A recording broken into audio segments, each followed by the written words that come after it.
je me dis, c'est une sorte de point de sagesse comme ça, de se dire, la réalité, en fait, dans ce monde-là, c'est vrai que c'est jamais tout blanc ou tout noir. Mm. Tu vas pas avoir la solution idéale, par exemple, en termes d'expatriation. Euh, c'est juste, le truc pour moi le plus important, c'est les valeurs opposées sont complémentaires. C'était un des points de Mm. sagesse que j'ai beaucoup vu dans la fondation dans laquelle j'étais bénévole pendant des années.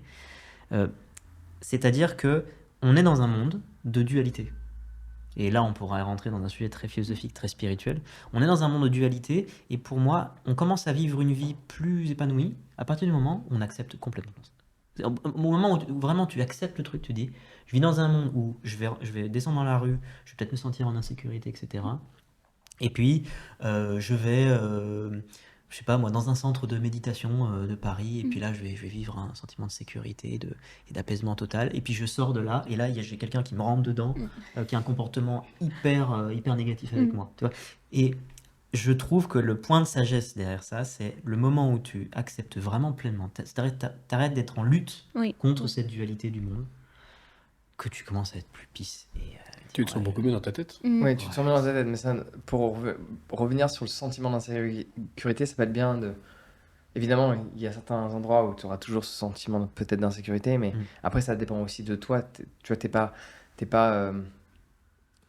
tu peux faire quelque chose pour te sentir un peu plus en sécurité, malgré d'être dans un environnement qui n'est pas. oui. Genre, par exemple, regarde, je me sens en sécurité ici, Mhm. mais le soir, si tu marches, il y a toujours des lascars qui vont te regarder et qui traînent, etc. Mm. Je me sens en sécurité. Mhm. Quand ils sont 5, un peu moins. Mhm. Quand ils sont 1, ça va. Mhm. Je sais que je peux gérer. En plus, il a sûrement des substances, donc je suis plus rapide que lui, je suis plus fluide, enfin, tu vois. Et je sais me défendre. Donc forcément, ça aide. Mais ça n'empêche que tu peux être dans un environnement. Enfin, à Bali, je me sens plus en sécurité que ici. Je peux me sentir en sécurité. Et au psy, ça dépend de l'endroit où tu as vécu. Forcément, si tu as toujours vécu dans des beaux quartiers, bah tu. Enfin, moi, j'ai fait le tour du 19e arrondissement quand j'étais gosse. J'étais à Pailleron, les lycées qui se faisaient brûler parce que enfin, tu vois, des attaques de coups de couteau devant le collège. Enfin, moi, j'ai vécu ça. Donc, des têtes écrasées sur des pare-brises à la sortie de l'école. Enfin, c'était mon environnement Super. en dessous avant mes 14 ans. Euh, donc, forcément, quand tu vis là-dedans, forcément, quand tu t'en extrais, tu vois, t'es moins dedans. Donc, forcément, tu ressens toujours une tension quand tu vas dans certains lieux.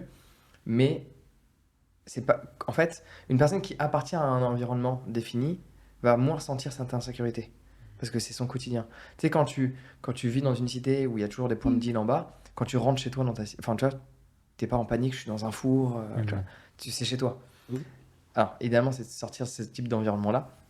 Mais, euh, mais voilà, c'est sûr que tu as une marge de manœuvre quand même. Je comprends cette notion de dualité auquel je suis entièrement d'accord, mais tu as une marge de manœuvre pour t'extraire de cet environnement qui ne te correspond pas, Aussi. ou aussi, toujours dans cet environnement, d'influencer le mieux que tu peux pour te sentir bien malgré... par exemple, tu n'as pas de sous, ok, tu peux pas changer, tu vis là, et il y a la mafia chinoise ici, il y a la mafia machin là, tu vois, Mm. et donc tu peux pas extraire de l'environnement pour X raisons, à un instant T. Tu peux faire en sorte de mieux te sentir, je sais pas, prendre des cours de self-défense ou je ne sais quoi, tu vois, enfin, psychologiquement, au-delà de l'aspect, tu vois, réel, psychologiquement, quand tu vas marcher, tu n'auras pas la même vision des Tu choses. n'auras pas le même mindset. Ouais, mais Ouais, il d'accord. n'y a rien de mieux que se retrouver dans cette situation justement d'inconfort Oui. pour après être paré à Mm. faire face à toutes les... Et toutes d'avoir les- la motivation de faire ce qu'il faut pour te Mm. sentir en sécurité. à tous les niveaux. Moi, je trouve que c'est la meilleure chose, la meilleure chose possible. Moi, je navigue entre deux sites qu'on a avec l'entreprise. Du côté de Saint-Gratien, Anguin. Le deuxième du côté de Saint-Denis. Donc c'est clairement le jour et la nuit d'ambiance. Mm. Forcément, il y a des endroits où tu te sens un peu plus en sécurité que d'autres. Euh, mais alors, je vais peut-être paraître un peu bizarre, mais j'aime me balader à Saint-Denis. Mhm. Euh, voilà, c'est une population qui est différente de celle qu'on peut retrouver à Anguin, à Saint-Gratien. J'aime ce côté-là, même s'il y a Mhm. peut-être un peu plus d'insécurité. J'apprécie d'être en dehors de cette zone de confort. Mhm. Finalement, je pense même mieux aujourd'hui dans cette zone d'inconfort que dans le confort. Je trouve Mm. que à se retrouver trop dans le confort, bon, Mm. l'objectif dans la vie, c'est quand même d'évoluer. Et surtout quand tu as des gamins, c'est quand même mieux de se retrouver dans un endroit sécurisé que dans un endroit un peu plus ghetto. Mais à titre personnel, en termes même pour le quotidien, pour tous Mmh. les jours. Se retrouver trop longtemps dans la zone de Complètement, confort, complètement. C'est une question de euh, durée, en fait. ouais, tu Ouais. régresses. Je ferais Oh, bien oui. je ferais bien un parallèle avec le chevalier gris que j'ai abordé tout à l'heure. Sur le milieu spirituel, bon, Jean, tu as été suivi par des centaines de milliers de personnes qui ont un attrait pour ça.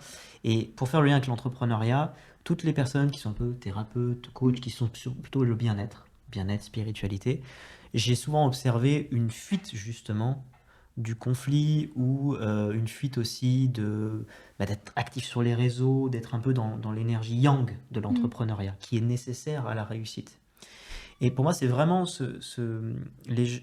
la sagesse nous amène à intégrer les polarités en nous. Et quelqu'un qui veut lancer une activité, je sais pas, on parlait de yoga, bien-être, yoga, si elle met pas les mains dans le cambouis du marketing, etc., de l'action, juste de passer à l'action, d'être un peu rentre dedans avec les gens parce que tu ne vends pas si t'es pas, si t'as pas une énergie yang en fait. Mmh. T'as pas un certain niveau d'énergie yang pour être face à quelqu'un et lui dire bon, on travaille ensemble ou pas, ben tu vends pas en fait. Donc, juste pour reparler de ce thème des polarités que j'adore et du chevalier gris, pour moi le gris c'est entre le blanc et le noir, c'est d'avoir intégré les deux en soi en fait. Ouais. Et un bon entrepreneur, s'il n'a pas fait ça, il n'est pas complet.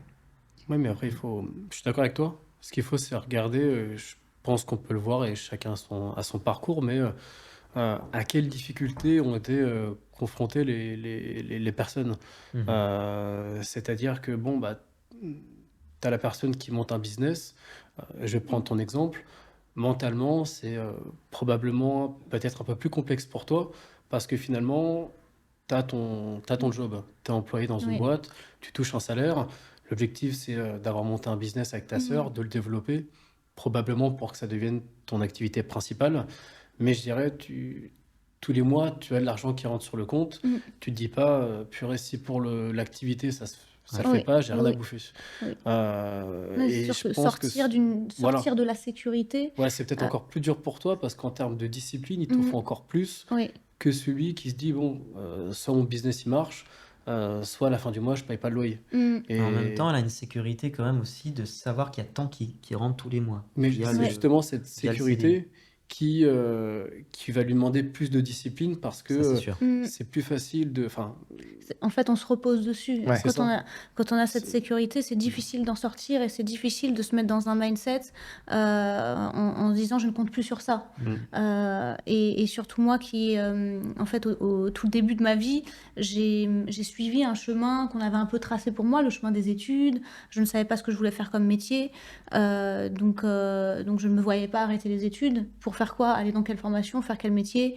Quand j'étais jeune, moi, j'étais incapable de choisir et de savoir. Je ne voulais que faire la fête. Donc c'était impossible pour moi d'avoir une mentalité d'entrepreneur à ce stade-là. J'étais trop immature. Donc j'ai continué les études tout le temps qu'on m'a dit de les continuer. Donc jusqu'au master. Et du coup, je me suis un peu enfermée dans cette voie-là, qui est très bien. J'ai appris plein de choses et je suis contente d'avoir fait les études. Que souvent aujourd'hui on a deux types de discours, dont un qui dit bon les études ça sert à rien, on n'apprend rien, on fera rien avec, mais ça nous donne quand même une certaine méthodologie, des outils de réflexion, et il y a des travaux que j'ai faits pendant mes études où ça m'a quand même apporté quelque chose dans ma construction mentale et ma réflexion. Donc je suis contente de l'avoir fait. Mais effectivement ça m'a enfermée dans un espèce de confort, le confort du salariat, la sécurité de l'emploi. Et le fait que je n'ai rien à penser pour moi. Quelqu'un d'autre le fait, l'entreprise le fait. En plus, en France, on a la chance d'avoir une sécurité dans l'emploi qu'on n'a pas dans d'autres pays. Et je le remarque en Espagne et Beaucoup de même aux sécurité. États-Unis ou ailleurs, Ouais. où on veut Beaucoup se trop de débarrasser de sécurité. toi, tu dégages, on se débarrasse de toi. On n'a pas besoin de trouver l'erreur que tu as faite, non, on n'a pas besoin. Et tu n'as pas un préavis de je ne sais combien de temps, tu dégages immédiatement. Donc, J'avoue que j'aurais une préférence pour ce système-là.